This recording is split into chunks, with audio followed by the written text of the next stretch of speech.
Okay, so what we're going to do today is the mini beasts for today's work is at the bottom here.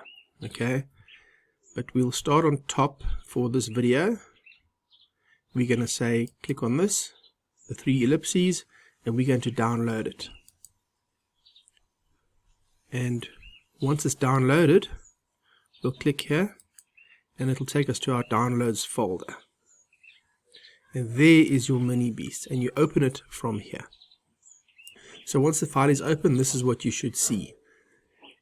Anything with a 0 in it must have a 0, must be colored black. So I'll click up that 0 because that's what color 0 is, and I'll choose this paint tin here and I'll choose black, and it colors it black, and all the zeros need a black color, and so you go on.